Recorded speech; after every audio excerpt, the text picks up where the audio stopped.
How would you react if you had a child with autism who wandered away from home? How would your child react if approached by a police officer or first responder with no prior knowledge of your child's condition? These concerns give nightmares to parents of children with autism. Just relax, okay? Planning for every situation is impossible, but help during a crisis is available. Matt Brown is a seasoned veteran of federal law enforcement with more than 20 years' experience. He is also a parent of a child with autism. As a parent, it took Matt some time to come to grips with his own child's autism. My wife was the one that really took the lead in getting diagnosis and went in those early couple years getting all kinds of services. I was almost kind of paralyzed with like fear and denial, and my wife gets all the credit for really handling that first part of it, you know.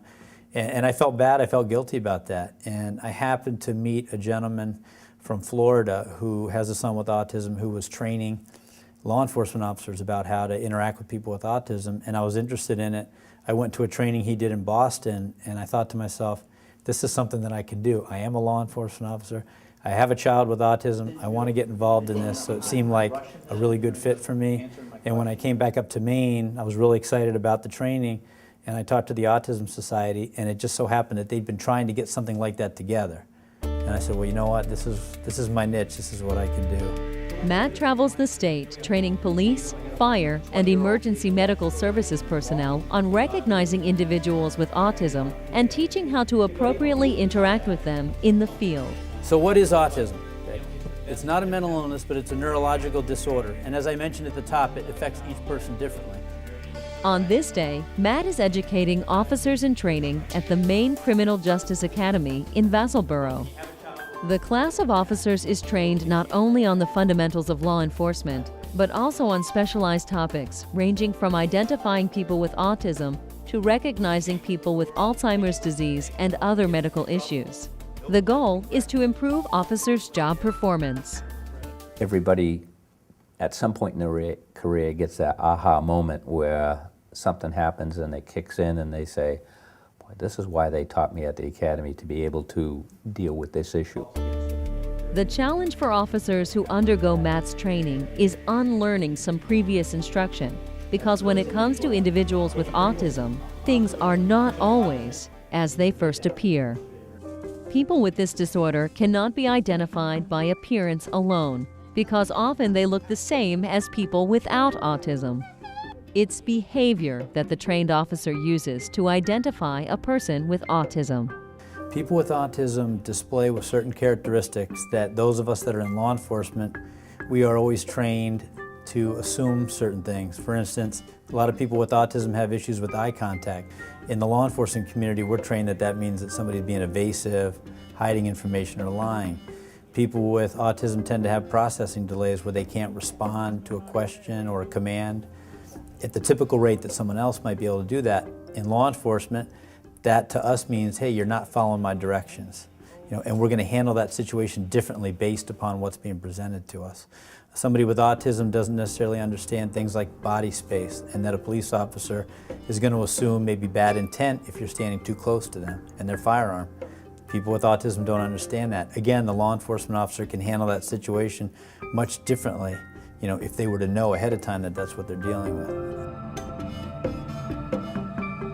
A child with autism wandering away from home is often a parent's biggest worry. Add to the mix a characteristic in many children with autism of being drawn to bodies of water, and it's a recipe for disaster. One of the leading causes of death for people with autism is drowning. For whatever reason, and people with autism tend to wander. This is, I don't want to say universal, but many people with autism and families deal with this issue. And they tend to be drawn to water sources for whatever reason. They're attracted to shiny things, whether it's a reflection of the sun on the water or whatever the case may be. This is where they tend to go. And they don't have that sense of danger that most people develop. So they would be drawn to water whether they know how to swim in it, whether it's 20 degrees or 30 degrees. They will go to those water sources and drown. So this happens very, very frequently. Anytime a child with autism is missing, it's a critical life or death kind of situation.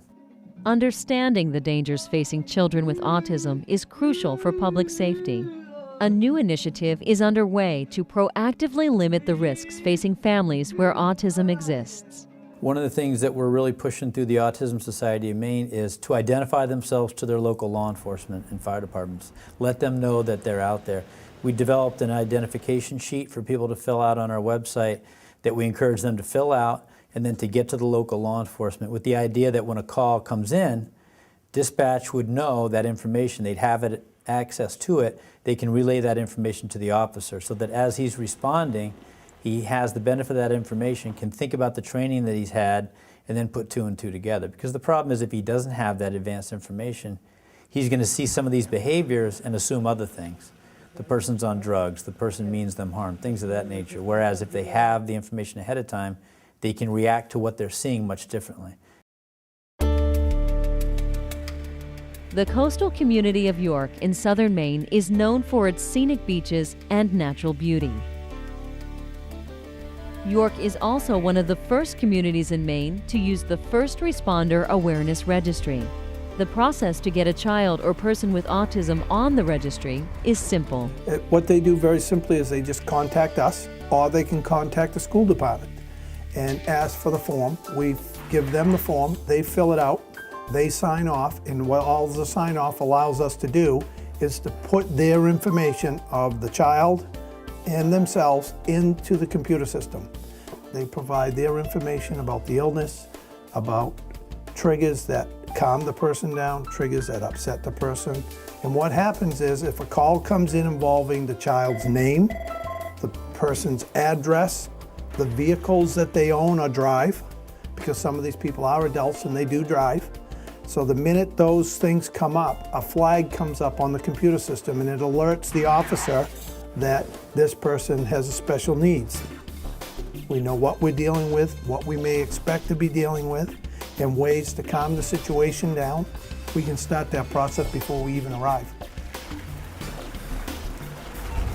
18 York, I've located that subject down by the Turner Marine Building on Main Street. 18 advised, has located the subject, call unit copy. If your child disappears on you, are you going to remember to tell the officer everything that you want them to know?